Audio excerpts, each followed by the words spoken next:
வணக்கம் எவ்ரிவோன். இந்த வீடியோவில் நாம் பார்க்க போகிறது கிட்டத்தட்ட மேபகுஸ் மாதிரியே ஆட்சி பண்ண 6 மடிம்பா சிங்கங்களை தான் இந்த வீடியோவில் பார்க்க போகிறோம். மடிம்பாஸ் கூட்டணி எங்கே உருவாகுது, எத்தனை சிங்க கூட்டணியோடு அதுங்க சண்டை போட்டிருக்கு, எந்த அளவுக்கான எல்லைப்பரப்பை அதுங்க கைப்பற்றினது, கூட்டணிக்குள்ளே ஏற்பட்ட பிளவையும், வடக்கு மடிம்பாஸை விட தெற்கு மடிம்பாஸான ஜிஞ்சரும் ஹாரிபலியும் ஏன் ரொம்ப ஃபேமஸாக இருக்குது, அசைக்க முடியாத சவுத்தன் மடிம்பாஸ் பெர்மிங்காம் மேல்ஸால் ஆட்டம் கண்டதையும், அதை தொடர்ந்து வந்த கூட்டணியால் மடிம்பாஸ் எப்படி வீழ்ச்சி சந்திச்சதுங்கிறதையும் இந்த ரைஸ் அண்ட் ஃபால் ஆஃப் மடிம்பாஸில் பார்க்க போகிறோம். வாங்க வீடியோக்குள்ளே போகலாம். 6 மடிம்பாஸ் ஆண்களோட ஆரம்பகால வாழ்க்கை அதிகமாக பதிவு பண்ணப்படலை. இருந்தாலும் டிம்பாவடி கேம் ரிசர்வோட எங்காலா பகுதியில் இருந்து 6 மடிம்பாஸ் ஆண்களும் வந்ததால் அந்த டைமில் அந்த பகுதியை ஆட்சி பண்ண 3 ஸ்கைபர்ட் மேல்ஸும் மடிம்பாஸோட அப்பாக்களாக இருக்கலாம்னு கணிக்கப்படுது. ஸ்கைபர்ட் மேல்ஸ் ஆட்சி பண்ண ஏதோ ஒரு சிங்க கூட்டத்தில் 2006 5 மடிம்பாஸ் ஆண்களும் பிறந்திருக்கணும். எப்பவும் போல் எல்லா சிங்கங்கள் மாதிரியே கிட்டத்தட்ட 3 வயசில் தங்களோட அப்பாக்களால் வெளியேற்றப்பட்ட இதுங்க நாடோடி வாழ்க்கையை வாழ்ந்திருக்கணும். 5 சகோதரர்களும் நாடோடி வாழ்க்கையை வாழும்போது 6ஆவதா ஒரு ஆண் சிங்கம் இந்த கூட்டணியில் வந்து சேருது. அதோட பேர் எந்துனா. இதுங்களோட விட வயசில் மூத்ததும் கூட, கிட்டத்தட்ட 6 வயசு இருக்கும். கூட்டணியோட தலைவனும் இதுதான். மற்ற 5 கூட பிறந்த பிரதர்ஸை பார்த்தோம்னா ஷாக்கா, slit nose, white face. But இதில் ரொம்ப ஃபேமஸ் ஜிஞ்சரும் ஹாரிபலியும் தான். அதுலேயும் ஜிஞ்சரை விட ஹாரிபலி தான் மிகப்பெரிய உருவத்தோட கருப்பு பிடரி முடி வயிறு வர நீண்டு ஒரு கம்பீரமான தோற்றத்தோடு இருக்கும். இந்த கூட்டணியில் என்னோட ஃபேவரட் ஹாரிபலி தான். 6 மடிம்பாஸ்க்கும் நாடோடி வாழ்க்கை போர் அடித்ததால் ஒரு அரசனா மாற அதுங்க ரெடியாச்சு. 2010 தான் பிறந்த இடத்துல இருந்து தெற்கு நோக்கி நகர்ந்து மண்ணிலத்துக்கு வந்த அதுங்க தன்னோட ஆதிக்கத்தை கட்ட தயாரானது. 2010 அக்டோபர் அன்னைக்கு மண்ணிலத்தி கேம் ரிசர்வோட டானா இருந்த டோசிங்கிற ஆண் சிங்கத்தை இதுங்க விரட்டி அடிச்சுது. அதுக்கப்புறம் டோசியோட கண்ட்ரோலில் இருந்த எல்லா சிங்க கூட்டமும் மடிம்பாஸ் கண்ட்ரோலுக்கு வந்தது. மண்ணிலத்தியோட புது அரசர்களாக மகுடம் சுட்டுச்சு. எண்ணிக்கை இதுங்களுக்கு ஒரு பக்கபலமாக இருந்ததால் இதுங்களோட ஆதிக்கத்துக்கு எல்லையே இல்லாமல் போச்சு. போகிற இடத்தையெல்லாம் தங்களுக்கு சொந்தமாக்க இதுங்களோட எல்லை கட்டுக்கடங்காமல் பெருசாகிட்டே போனது. 2011 தொடக்கத்தில் மண்ணிலத்தி உட்பட கிழக்கில் இருந்த குரூகர் நேஷனல் பார்க், தெற்கில் இருந்த வடக்கு ஜாபிசான், அப்புறம் தான் பிறந்த இடமான எங்காலா வரைக்கும் இதுங்களோட ஆட்சி பரப்போட எல்லை விரிவடைஞ்சிக்கிட்டே போனது. சிங்கங்களோட வரலாற்றில் மண்ணிலத்தில் இந்த அளவுக்கான டெரிட்டரியை இது வரைக்கும் எந்த சிங்க கூட்டணியும் கைப்பற்றினதே கிடையாது. இதுதான் ஃபர்ஸ்ட் டைம். டோசி மேலே ஆரம்பித்த இதுங்க நெக்ஸ்ட்டு இதுங்களோட அப்பாக்களான 3 ஸ்கைபர்ட் மேல்ஸ், அப்புறம் கிச்சிமா மேல்ஸ், ஓர்பன் மேல்ஸ், மெக்காட்டன் மேல்ஸ், சின்சினானி மேல்ஸ், ஃபோரவே males, Mapogo males, Styx males, கடைசியாக 4 மஜிங்லானிஸ் மேல்ஸ் வர எல்லா சிங்க கூட்டணிகள் கூடயே மோதி சிலதை கொன்று, சிலதை விரட்டி விட்டு, சிலதுக்கிட்ட ஸ்ட்ராங்காக டிஃபெண்ட் பண்ணி ஒரு சாம்ராஜ்யத்தை இதுங்க கட்டி எழுப்புனது. இதனால் எம்பிரி, என்குகுமா, தலமதி, கோபி, ஸ்டார்ச்வுட், Styx, Red Road pride, Kruger National பார்க்கோட ஸ்கிட்டிஸ் பிரைட், ஸ்கோரோ லைன் பிரைட் அப்படின்னு இத்தனை சிங்க கூட்டங்களை இதுங்க கைப்பற்றினது. அந்த டைமில் மேபகுஸ் மாதிரியே மடிம்பாஸோட புகழும் கொடி கட்டி பறந்தது. இப்படி கூட்டணியோட வலிமை ஸ்மூத்தாக இன்க்ரீஸ் ஆகும்போது திடீர்னு ஒரு பிரேக். 2012 டிசம்பரில் கூட்டணியோட மூத்த சிங்கமும் தலைவனுமான எந்துனா இறந்துடுது. அதோட இறப்புக்கு என்ன காரணம்னு தெரியல. பட் அது போன பிறகு கூட்டணியில் ஒரு சமநிலை மிஸ் ஆனது. சின்ன சின்ன சண்டை சச்சரவாக காணப்பட்டது. நாட்கள் ஓட ஓட கூட்டணிக்குள்ளே குடைச்சல் அதிகமாகிட்டே போனது. கூட்டணியோட டாமினன்ட் மேல் யாருங்கிற போட்டியில் 2013 கடைசியில் மேபகுஸ் மாதிரி மடிம்பாஸ் கூட்டணியும் 2ஆக உடையுது. ஷாக்கா, ஸ்லிட் நோஸ், ஒயிட் ஃபேஸ் 3 மண்ணிலத்தியவும் என்காலா பகுதியவும் ஆட்சி பண்ணுச்சு. இதுங்க நார்த்தன் மடிம்பாஸ்னு அழைக்கப்பட்டது. அதே நேரத்தில் சண்டை போட்டு பிரிஞ்சு வந்த ஜிஞ்சரும் ஹாரிபல்லியும் ஜாபிசனோட வடக்கு பகுதியை ஆட்சி பண்ணுச்சு. இதுங்க சவுத்தன் மடிம்பாஸ்னு அழைக்கப்பட்டது. கூட்டணி 2ஆக பிரிஞ்ச பிறகு சவுத்தன் மடிம்பாஸ் அதுங்களோட எல்லையில் இருந்த என்குகுமா, ஸ்டைக்ஸ், டார்ச்வுட் மாதிரியான சில சிங்க கூட்டங்களை ஆட்சி பண்ணுச்சு. மற்ற சிங்க கூட்டங்களோட கண்ட்ரோல் நார்த்தன் மடிம்பாஸ் கிட்டே இருந்தது. ஒரு பழமொழி ஒன்று சொல்லுவாங்கள்ல, ஊர் 2 பட்டா கூத்தாடிக்கு கொண்டாட்டம்னு. அந்த மாதிரி மடிம்பாஸ் கூட்டணி 2ஆக உடஞ்சதால் 5 பெர்மிங்காம் பசங்களுக்கும் கொண்டாட்டமாக போச்சு. சவுத்தன் மடிம்பாஸ் கூட்டணியில் ஜிஞ்சரும் ஹாரிபலியும் மட்டுமே இருந்ததால் எண்ணிக்கையில் அதிகமாக இருந்த 5 பெர்மிங்காம் பசங்களுக்கும் அதுங்களை வீழ்த்த இது ஒரு நல்ல வாய்ப்பாக தெரிஞ்சுது. 2014 கடைசியில் சவுத்தன் மடிம்பாஸோட டெரிட்டரியான வடக்கு ஜாபிசனில் நுழைஞ்ச 5 பெர்மிங்காம் மேல்ஸும் மடிம்பாஸுக்கு தொல்லை கொடுக்க ஆரம்பிச்சுது. மடிம்பாஸ் இல்லாத சமயத்தில் என்குகுமா, ஸ்டைக்ஸ் ஸ்ப்ரெடுக்குள்ளே நுழைஞ்ச அதுங்க மடிம்பாஸோட குட்டிகளை கொண்டுது. ஒரு டைம் தான் கண்ணில் பட்ட பெர்மிங்காம் மேல்ஸை 2 மடிம்பாஸும் சேர்ந்து விரட்டி விட்டாலும் நாட்கள் போக போக பெர்மிங்காம் மேல்ஸோட வலிமையும் அடாவடித்தனமும் அதிகமாகிட்டே போனது. ஹாரிபல்லியும் ஜிஞ்சரும் வலிமையான சிங்கங்கள் மட்டும் இல்லை, புத்திசாலியான சிங்கங்களும் கூட. எப்போ சண்டை போடணும், எப்போ பின்வாங்கணும்னு அதுங்களுக்கு நல்லா தெரியும். மடிம்பாஸ்க்கு இப்போ கிட்டத்தட்ட 10 வயசானதால் அதிகமாக காயம்பட அதுங்க விரும்பலை. பெர்மிங்காம் மேல்ஸ் அதிக எண்ணிக்கையோட ஆக்ரோஷமாக இருந்ததால அதுங்க கூட மோதுனா ஏற்படுற இழப்பு அதிகமாக இருக்குங்கிறதால சவுத்தர்ன் மடிம்பாஸ் தங்களோட வடக்கு சாபிசான் டெரிட்டரியை பெர்மிங்காம் மேல்ஸ் கிட்ட விட்டுட்டு தெற்கு நோக்கி நகருது.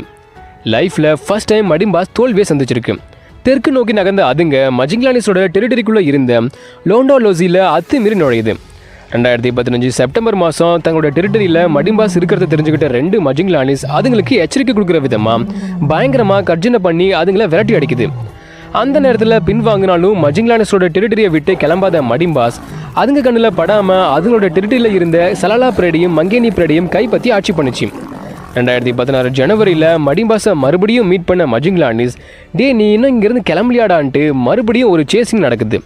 பட் பெருசாக எந்த சண்டையும் இல்லாமல். ஆனால் 2016 பிப்ரவரியில் ஜிஞ்சரோட முகத்துலையும் முதுகலையும் கடிப்பட்ட காயம் காணப்பட்டது. இதுக்கு மேபி மஜிங்லானிஸ் காரணமாக இருக்கலாம்னு கணிக்கப்படுது. பட் என்ன நடந்தாலும் மனம் தளராத ஜிஞ்சரும் ஹாரிபலியும் லோண்டாலோசியோட மத்தியில் தன்னோட ஆட்சியை தக்க வச்சுக்கிட்டு சலாலா பிரேடையும் மங்கேனி பிரேடையும் கண்ட்ரோல் பண்ணி ஆட்சி பண்ணிச்சு. சரி, இது இப்படியே நீடிக்கும்னு பார்த்தா அதுதான் நடக்கல. 2017 ஜனவரி 1 மேட்சுபுரி மேல்ஸால் ஜிஞ்சரும் ஹாரிபலியும் துரத்தப்படுது.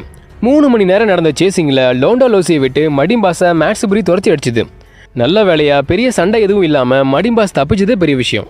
மடிம்பாஸை துரத்தி விட்ட மேட்சுபுரி மேல்ஸ் அதுங்களோட டெரிட்டரியவும் சிங்கக்கூட்டங்களையும் கைப்பற்றிக்கிச்சு. துரத்தப்பட்ட 2 மடிம்பாஸும் ஒரு நாடோடி மாதிரி சுத்த வேண்டிய நிலைக்கு தள்ளப்பட்டது.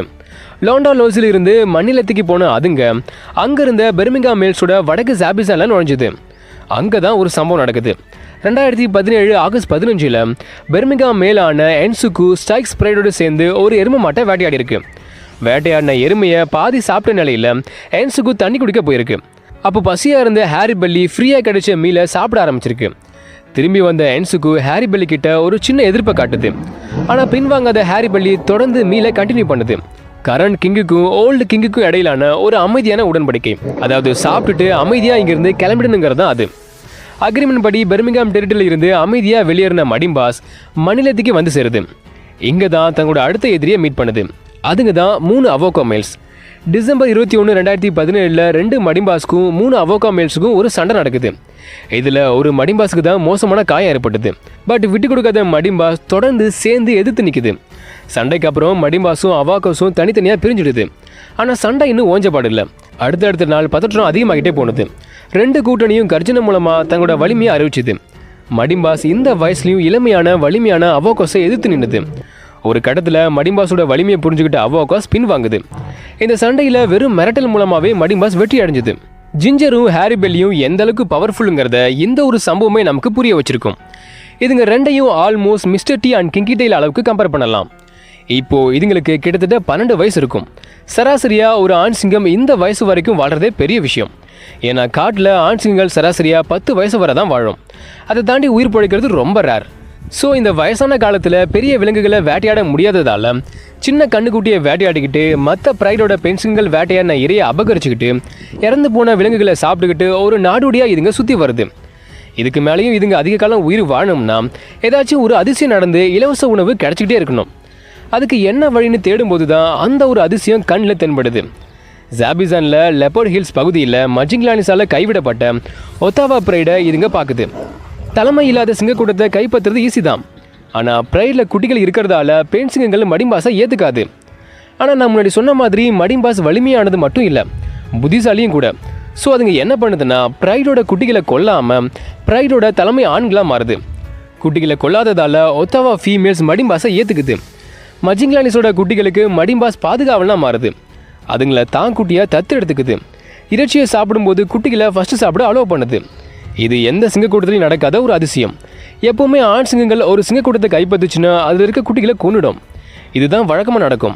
ஆனால் இப்போ ஏன் மடிம்பாஸ் வழக்கத்துக்கு மாற நடந்துக்குதுன்னா, இந்த வயசான காலத்தில் மடிம்பாஸ்க்கு தேவையானது இலவச உணவு மட்டும்தான். அதை வேட்டையாடி ஒத்தாவா ஃபீமேல்ஸ் கொண்டு வரும். ஸோ அதை சாப்பிட்டுட்டு அமைதியாக பிரைடில் ரெஸ்ட் எடுக்கிறது தான் மடிம்பாஸோட பிளான். இப்படி பண்ணுறதால இன்னும் சில காலம் உயிர் வாழலாம். ஆனால் மடிம்பாஸ் இதுக்கு மேலேயும் பிரைடில் சில விஷயங்களை பண்ணிச்சு. அதாவது ஃபீமேல்ஸ் கூட மேட் பண்ணுறது, எல்லையை பாதுகாக்கிறதுன்னு எக்ஸ்ட்ரா பொறுப்புகளை எடுத்துக்கிட்டு ஸ்மூத்தாக ஒத்தாவா பிரைடை ஆட்சி பண்ணிச்சு. சில மாதத்துக்கு அப்புறம் மடிம்பாஸோட சொந்த குட்டிகளும் உருவானது. இப்படி 2018 மேலே ஒத்தாவா பிரைடை கைப்பற்றி ஆட்சி பண்ண ஆரம்பித்த இதுங்களுக்கு நினச்ச மாதிரி எல்லாமே நல்லா தான் போனது. பட் 2019 நடுவில் ஊட்டச்சத்து குறைபாட்டு நோயான மங்கேவால் பாதிக்கப்பட்ட ஜிஞ்சர் தான் பிரதர் ஹாரி பல்லியை தனியாக விட்டுட்டு 2019 ஆகஸ்ட் 26 பரிதாபமாக இறந்துருது. ஜிஞ்சர் இறந்த பிறகு ஹாரி பல்லி கர்ஜனை மூலமாக அதை கூப்பிட்டுட்டே இருந்தது. பட் எந்த ரெஸ்பான்ஸும் இல்லை. சரி, ஜிஞ்சர் போன பிறகு ஹாரி பல்லி ஒத்தவா பீரியடை எந்த பிரச்சனையும் இல்லாமல் ஆட்சி பண்ணணும்னு பார்த்தா அதுதான் நடக்கலை. 5 வயசான தன்னம்பிக்கை நிறைஞ்ச 3 இளம் ஆண்கள் ஒத்தாவா டெரிட்டரிக்குள்ளே நுழையுது. இதுங்க தும்பேலா மேல்ஸ்னு அழைக்கப்படுது. ஆல்மோஸ்ட் 2021 தொடக்கத்தில் 3 தும்பேலா மேல்ஸும் ஒத்தாவா பீரியடை கைப்பற்றிடுது. புதுசாக பிறந்த மடிம்பாஸ் குட்டிகளை தும்பேலா மேல்ஸ்லேருந்து காப்பாற்ற அதோட தாய் குட்டிகளை ப்ரைட்லேருந்து தனியாக கூப்பிட்டுட்டு போயிடுது. ஒரு வயசான சிங்கத்தால் 3 இளம் ஆண்களை எதிர்க்க முடியாதுங்கிறதால ஹாரி பல்லி பின்வாங்கி ஒத்தவா ப்ரைட்லேருந்து தனியாக காணப்பட்டது. இதுக்கு மேலே தன்னை தானே பார்த்துக்கணுங்கிறதால வேட்டையாட முடியாமல் பட்னியாக கிடந்து வயசு முதிர்ச்சியால் மார்ச் 2021 ஹாரி பல்லி நம்மளை விட்டு போயிடுது. மடிம்பாஸ் கூட்டணியோட கடைசி மடிம்பாவான ஹாரி பல்லியும் தன்னோட 16வது வயசில் இறந்துட்டதால மடிம்பாஸ் கூட்டணி ஒரு முடிவுக்கு வருது. என்னது, ஹாரி பல்லி தான் கடைசி மடிம்பாவா? அப்போ நார்த்தன் மடிம்பாவுக்கு என்னாச்சுன்னு கேட்டிங்கன்னா 2018 அது மொத்தமாக இல்லாமல் போயிடுச்சு. நாம் யாருங்கிறத நம்மளோட எதிரியை வச்சு தெரிஞ்சுக்கலாம். அந்த மாதிரி மடிம்பாஸ் 2 பிரிஞ்சா பிறகு சவுத்தன் மடிம்பாஸ் பல கூட்டணி சிங்களோட சண்டை போட்டிருக்கு.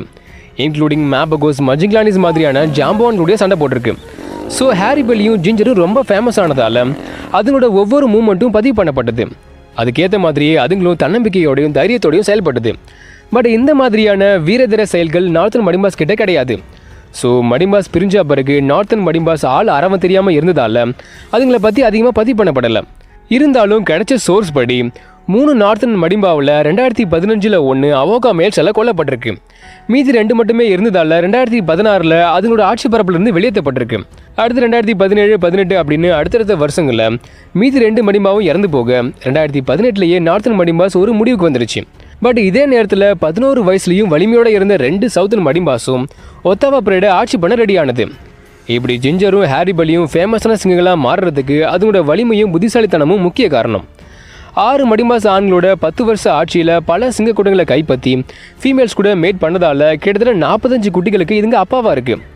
இதில் 35 குட்டிகள் ஹாரி பல்லிக்கும் ஜிஞ்சருக்கும் மட்டுமே பிறந்தது. மடிம்பாஸோட குறிப்பிடத்தக்க மகன்களில் எம்பரி மேல்ஸும் ஒன்று. அப்புறம் ஹாரி பல்லி மகன் ஜூனியர் மணிலித்தி பிரதர்ஸ் கூட்டணியில் ஒரு மெம்பராக இருக்குது. மடிம்பாஸோட பேரன்களான மயாம்புலா மேல்ஸும் நல்லாவே செயல்படுது. மடிம்பாஸ் இப்போ நம்ம கூட இல்லைனாலும் அதுங்களோட புகழ் எப்பவுமே மறையாது. லெஜெண்டரி லைன்ஸான மேபகோஸ், மஜிங்லானிஸ் வரிசையில் மடிம்பாஸ்க்கும் ஒரு இடம் கண்டிப்பாக எப்பவுமே இருக்கும். ஓகே, இதோட இந்த வீடியோவை முடிக்கிறது நான் உங்கள் ஆர்கே. இந்த வீடியோ பிடிச்சி லைக் பண்ணுங்கள், ஷேர் பண்ணுங்கள். மடிம்பாஸ் கூட்டணியை பற்றி உங்களோட கருத்துக்கள் என்ன அப்படின்னு கமெண்ட் பண்ணுங்கள். மறக்காம பயோல் சேனலுக்கு சப்ஸ்கிரைப் பண்ணுங்கள். நெக்ஸ்ட் வீடியோவில் மீட் பண்ணலாம். தேங்க்யூ.